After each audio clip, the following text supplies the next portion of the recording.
Hello students, welcome back to my channel. In this video, I am going to explain few numerical questions MCQs from Motion in Two Dimension chapter. Motion in Two Dimension. Motion in Two Dimensions chapter. Question number 32. Page number 85. A body is projected towards at an angle of 30 degrees to the horizontal with a velocity of 9.8 meter per second from the top of a tower 29.4 meters high. How long will it take before striking the ground? From certain height, a body be projected at an angle 30 degrees with horizontal. 30 degrees with horizontal. This is V is equal to 9.8 meter per second and height of the tower is given 29.4 meters. Acceleration due to gravity is constant. So to what time, in which time this body can reach to the ground? That is the question. From S is equal to ut plus half at square, h is equal to v into t plus half g into t square, where h is 29.4 is equal to velocity is 9.8 into t plus half into g is 9.8 into t square. Here 2 4.9 is 9.8. So that implies 4.9 t square plus 9.8 t minus 29.4 is equal to 0. Dividing with 4.9 on both sides, t square plus 2t minus 6 is equal to 0. It is a quadratic equation in t. So therefore, t can be written as minus 2 plus or minus square root of 2 square minus 4 into 1 into minus 6 divided by 2 into 1. That is equal to minus 2 plus or minus square root of 4 plus 24 whole divided by 2, or that is equal to minus 2 plus or minus square root of 28 divided by 2. That implies t is equal to minus 2 by 2 plus or minus 5.29 by 2. That is equal to minus 1 plus or minus 2.64 approximately. So that is t is equal to minus 1 plus 2.64, that is equal to 1.64 approximately 2 seconds. And second answer is minus 1 minus 2.64, that is equal to minus 3.64. So time negative is not possible. So our answer is 2 seconds. Option 1.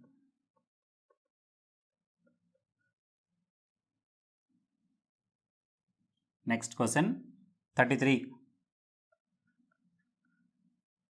A person sitting in an open car moving at constant velocity throws a ball vertically up into air. The ball falls. So in a moving car, from a moving car with constant speed, when a ball is projected vertically up, in this case horizontal components of velocity are same for both car and ball. So therefore, exactly the ball reached exactly in the hands which threw it up. Option 4 is the right answer. Ball exactly reached to the hands of the person who is projected it. Next, 34th question. A particle is projected from a trolley car with a velocity v bar. If the trolley car moves with an acceleration towards right, which of the following remains unchanged relative to both ground and trolley car? In this question number 34, a trolley car is accelerating with constant acceleration towards right. Trolley car, and from the trolley car a body is projected with velocity v bar. Projected with velocity v bar. Here with angle theta. In this case, vertical component of velocity,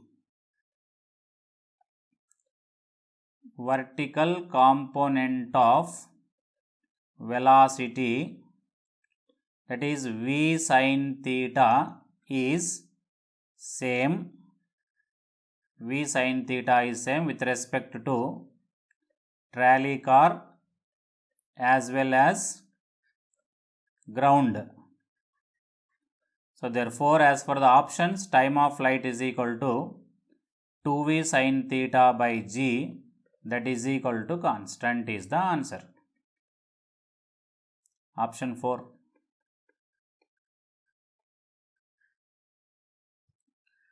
Next, question number 35. A particle covers equal distance around a circular path in equal intervals of time. Which of the following quantities connected with the motion of the particle remains constant with time? Options given here: first option displacement, second option velocity, third option speed, fourth option acceleration. So our answer is speed is constant. Speed is constant, option 3, because velocity direction, displacement direction, acceleration direction are changes from point to point. That is the reason speed is constant. Next, 36th question. Which of the following statements is false for a particle moving in a circle with a constant angular speed? First option, the velocity vector is tangent to the circle. It is always correct. When a particle is revolving in a circular path, velocity is always along the tangent to the circle. That is right statement. But we want wrong statement. Second option, the acceleration vector is tangent to the circle. This is wrong. Centripetal acceleration is always acting towards the center. So option 2 is a wrong statement. That's why option 2 is the right answer. Option 3, the acceleration vector points to the center of the circle, correct. Fourth option, the velocity and acceleration vectors are perpendicular to each other, that is also right. So option 2 is the wrong statement. Next, 37. A car moves on a circular road. It describes equal angles about the center in equal intervals of time. Which of the following statement about the velocity of the car is true? Here given equal angles in equal intervals of time. That is the key point in this question. Given equal angles in equal intervals, that is omega is equal to 2 pi by t, that is equal to constant. We know that r radius is already constant, so therefore velocity is equal to r omega, r constant to omega constant. So therefore velocity is also constant. The question is, a car moves on a circular road. It describes equal angles about the center in equal intervals of time. Which of the following statement about the velocity of the car is true? First option, magnitude of velocity is constant. That is the right answer. So option 1 itself is the correct answer. Again, I can read once again the option 1, magnitude of velocity is constant. Option 2, both magnitude and direction of velocity change. Wrong. Only direction changes. Magnitude does not change. So that second option wrong. Third option, velocity is directed towards the center of the circle. Wrong, because velocity is always acting along the tangent. Fourth, magnitude is directed towards the center of the circle. Which magnitude is not mentioned in fourth option, so that fourth option is also wrong. Next, 38th question. The length of seconds hand in a watch is 1 centimeter. The change in velocity of its tip in 15 seconds is. Time period for seconds hand is equal to 60 seconds. Because seconds hand in a watch takes 60 seconds to complete one rotation. And in 15 seconds, it describes angle 90 degrees. 60 by 4. 60 by 4 is 15. So here it is 90 degrees. Let us assume at initial point velocity is v1 and after 15 seconds velocity is assumed as v2. Therefore, change in velocity delta v is equal to square root of v1 square plus v2 square plus 2v1 v2 cos 90. We know that cos 90 is 0, so third term 0. Change in velocity delta v is equal to square root of v1 square plus v2 square. But tip of the seconds hand moves with constant velocity. v1 is equal to v2 is equal to v. Therefore, delta v is equal to square root of v square plus v square, or it is root 2v. But v is equal to r omega. That is r into 2 pi by capital T. R is given 1 centimeter and 2 pi, T is equal to 60 seconds for seconds hand. So 2 1s are 2 30s. That is v is equal to pi divided by 30 centimeters per second. Therefore, change in velocity delta v is equal to root 2v, or that is root 2 into pi divided by 30 centimeter per second. That is option 4. Next, question number 39. In an atom, for the electron to revolve around the nucleus, the necessary centripetal force is obtained from the following force exerted by the nucleus on the electron. According to Bohr postulate, required centripetal force is provided by the electrostatic force of attraction. Electrostatic force of attraction. That is here as for the options, it is option 4. Required centripetal force for the electron to revolve around the nucleus comes from the electrostatic force of attraction between nucleus and electron. 40th question. The angle turned by a body undergoing circular motion depends on time as theta is equal to theta naught plus theta 1 into t plus theta 2 into t square. Then the angular acceleration of the body is given theta is equal to theta naught plus theta 1 into t plus theta 2 into t square. First, angular velocity omega is equal to d theta by dt, that is equal to d by dt of theta naught plus theta 1 into t plus theta 2 into t square. That is d by dt of theta naught is constant, so 0. Theta 1 into dt by dt, theta 1 plus theta 2 into theta 2 into d by dt of t square. D by dt of t square is 2t. That is theta 1 plus 2 theta 2 into t. Again, alpha angular acceleration, alpha is equal to rate of change of angular velocity d omega by dt. That is d by dt of theta 1 plus 2 theta 2 t. So theta 1, first term there is no t term, so theta 1 is constant, d by dt of constant 0, and in the second term 2 theta into dt by dt 1, so that is equal to 2 theta 2 is the answer. Angular acceleration is equal to 2 theta 2, that is option 4.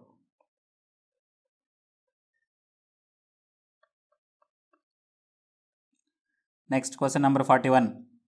A particle of mass m describes a circle of radius r. The centripetal acceleration of the particle is 4 by r square. The momentum of the particle is. Given centripetal acceleration is 4 divided by r square.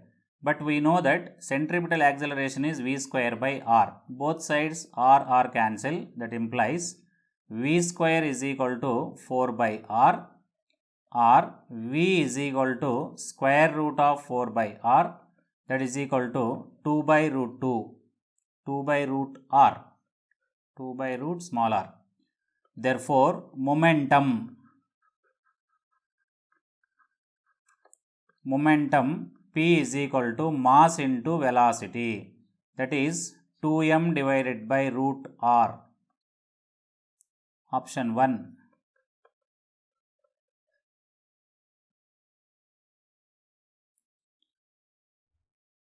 Next, question number 42. Two racing cars of masses m1 and m2 are moving in circles of radii r1 and r2 respectively. Their speeds are such that each makes a complete circle in the same duration of time t. The ratio of the angular speed of the first to the second car is. Angular velocity ratio omega 1 is to omega 2 is equal to 2 pi by capital T1 is to 2 pi by T2. Given in the question, so T1 is equal to T2. 2 pi already constant. So if T1 is equal to T2, their speeds are such that each makes a complete circle in the same duration of time. So therefore, omega 1 is to omega 2 is equal to 1 is to 1. That is option 4. And next, 43rd question. A train 1 moves from east to west and another train 2 moves from west to east on the equator with equal speeds relative to ground. The ratio of their centripetal accelerations a1 by a2 relative to center of earth is. We know that earth rotates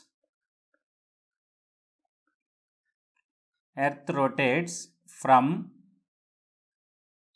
west to east.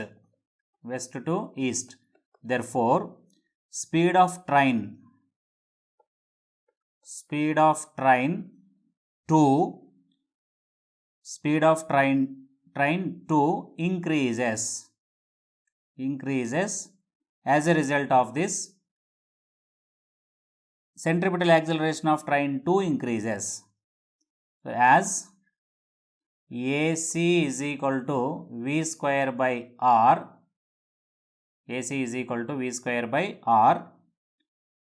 so velocity of second train is greater than velocity of first train. So therefore, a1 by a2 is less than 1 is the answer.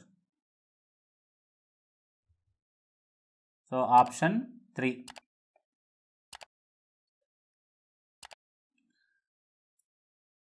Okay students, these are the questions in this motion in 2 dimension and circular motion chapter. Thank you.